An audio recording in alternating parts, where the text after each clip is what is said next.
KBR news కి స్వాగతం. సంవత్సరానికి 36,000 చొప్పున ఈ 3 ఏళ్లకు ప్రతి నిరుద్యోగికి బకాయి పడ్డ 1,08,000 ఎప్పుడు ఇస్తారో అని అడిగితే నోరు మాత్రం మెదపడం లేదు. అడుగుతా ఉన్నా, మళ్ళా రెండోసారి అడుగుతా ఉన్నా, రెండోది అడుగుతా ఉన్నా. 18 ఏళ్ళు నిండిన 60 ఏళ్ల లోపు ఉన్న మహిళలకు, ఇవన్నీ నేను సూపర్ 6 సూపర్ 7లే నాళ్ళలో నుంచి తీస్తున్నా బయటికి. 18 ఏళ్ళు నిండిన 60 ఏళ్ళ లోపు ఉన్న మహిళలకు ఆడబిడ్డ నిధి అని చెప్పి మీ సూపర్ 6లో సూపర్ 7లో పేరు పెట్టి ఇస్తామన్నారు. జూన్ 2024 నుంచే ఇవన్నీ వర్తిస్తాయని కూడా చెప్పినారు.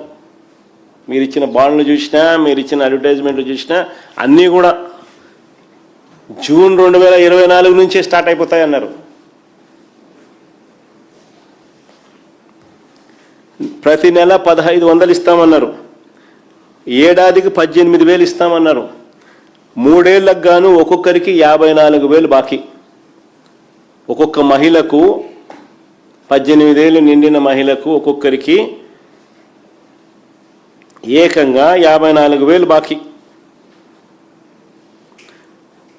ఓటర్ లిస్టు ప్రకారం చూసినా కానీ ఏకంగా ఓటర్ లిస్టు చూపించమాట రాష్ట్రంలో ఇంతకుముందు నువ్వు చూపించింది ఎన్నికిపో సరిపోతుందమ్మా. 2,10,00,000 మంది ఓటర్లు ఉన్నారని చెప్పి అదే అమ్మా, ఇది అంత ఆవేశపడుతున్నా. ఏం చేస్తా కాదు ఇక అదే నేను ఓటర్ లిస్టు చూసిన 2,10,58,615 మంది ఓటర్లు. వీళ్ళంతా 18 ఏళ్ళ వయసు నిండిన వాళ్ళే.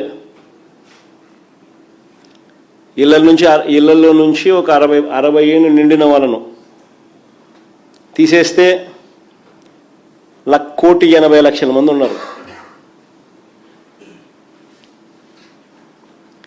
కరెక్ట్గా చెప్పాలంటే 1,78,99,440. ఒక్కొక్కరికి నువ్వు ఇస్తాననింది ఏంది 1,500 నెలకు, సంవత్సరానికి 18,000. ఈ 3 ఏళ్లకు ఒక్కొక్కరికి 54,000 బాకీ. వీరికి ఎప్పుడు ఇస్తారన్న విషయం ఈ 16 రోజుల అసెంబ్లీ సమావేశాల్లో కనీసం ప్రస్తావన కూడా చేయలేదు.